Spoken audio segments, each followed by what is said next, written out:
আসসালামু আলাইকুম সবাইকে, আমি রাকিব আহমেদ সোহান। আর আশা করি সবাই ভালো আছেন। আর আজকে আমাদের এলাকাতে অনেক বড় একটা জলসার আয়োজন করা হয়েছে, তো আমরা সেখানেই যাচ্ছি। আর এখানে এসে দেখি ভাই অনেক গ্যাঞ্জাম ছিল, ঢুকতেই পারছিলাম না ঠিকভাবে। মানে মানুষ অনেক দূর দূর থেকে এসেছিল, তার জন্য অনেক গ্যাঞ্জাম হয়েছিল। তারপর অনেক ধাক্কাধাক্কি এবং ঠেলাঠেলি করার পর সেখানে আমরা ঢুকতে পারি। আর সেখানে এসে দেখি অনেক মুসল্লি ভাইরা মনোযোগ দিয়ে জলসা শুনছিল। আর এই ভদ্র ছেলেরা কিন্তু এখানে জলসা দেখতে আসেনি, এরা অন্য কিছু দেখতে এসেছে।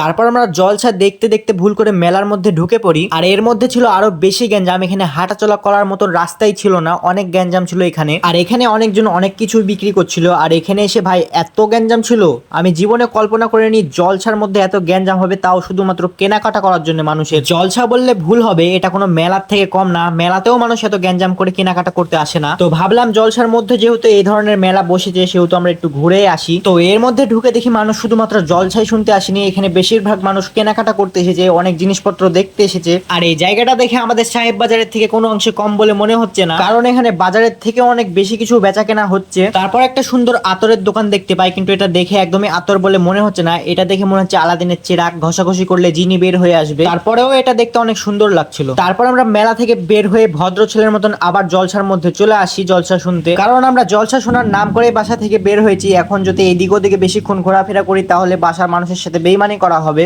তো বেইমানি বেশিক্ষণ সহ করতে পারলাম না। তারপর আমরা আবার এই মেলার মধ্যে ঢুকে পড়ি। আসলে আমরা অনেক ভদ্র ছিল, তো আমাদের জলসার মধ্যে মন বসছে না, তার জন্য আমরা মেলার মধ্যে ঢুকে মন বসানোর চেষ্টা করছি। তারপর আমরা মেলার মধ্যে ঘুরতে ঘুরতে আমরা অসাধারণ একটা ডিশ দেখতে পাই। এটা কোন ধরনের ডিশ ছিল আমি ঠিক বুঝতেই পারছিলাম না, এইটা না কোনো খেলার জিনিস ছিল না কোনো খাবার জিনিস ছিল।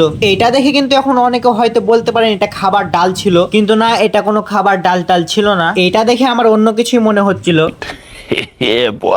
আপনাদের কার কি মনে হচ্ছে একটু কমেন্টে জানিয়ে দেবেন। এর ভিতরে ঢুকে আমি অনেক বড় ভুল করেছি, কারণ যে যেমন ভাবে পাচ্ছে আমাকে ধাক্কা দিয়ে চলে যাচ্ছে। জলসার মধ্যে যতগুলো মানুষ বসে আছে তার থেকে ডবল মানুষ এই মেলার মধ্যে আছে। জলসার ভিতরে না বসে এরা এখানে অযথাই দাঁড়িয়ে আছে, অযথাই ঘোরাফেরা করছে। আর আসলে এটা কোনো মেলা টেলা নাই, এটা জলসারই একটা অংশ। জলসাতে দেখা যায় অনেক ধরনের মানুষ অনেক কিছু বিক্রি করছে, কিন্তু মানুষ জলসার ভেতরে না বসে এর ভেতরেই মানুষ ঘোরাফেরা করছে, অনেক গ্যাঞ্জাম সৃষ্টি করছে। আর এখানে দোকানপাট অনেক অতিরিক্ত পরিমাণে দেওয়া হয়েছে, তো তার জন্যই মূলত আমি বারবার করে এটাকে মেলা বলছি। তারপর অনেক রাত হয়ে গেছে, 12টা 1টা বেজে গেছিল, তার জন্য জলসা শেষ হয়ে গেছে। তারপরেও কিছু কিছু মানুষ এখানে ঘোরাফেরা করছিল। এখন সবাই সবকিছু গুছিয়ে ফেলবে, তারপর এখান থেকে সবাই চলে যাবে। আর অতিরিক্ত দোকানপাট দেওয়ার কারণে এবং অতিরিক্ত গ্যাঞ্জামের কারণে এটা একটা মেলাতে পরিণত হয়েছিল। আর এখানে অনেক জোরে মাইকের সাউন্ড ছিল এবং অনেক গ্যাঞ্জামও ছিল, কোনো কিছু শোনাই যাচ্ছিল না। আমরা অনেক চিল্লাচিল্লি করেছি, এখন আমাদের গলা শুকিয়ে গেছে। যেহেতু আমাদের গলাটা শুকিয়ে গেছে, সেহেতু আমরা ঠান্ডা শরবত খেয়ে আমাদের গলাটা ভিজাচ্ছিলাম। তো আজকের ভিডিওটা এ পর্যন্ত, দেখা হবে পরবর্তী ভিডিওতে। ততক্ষণের জন্য টাটা, সবাই ভালো থাকবেন এবং আমাদের পেজটিতে যারা নতুন তারা অবশ্যই ফলো দিয়ে যাবেন।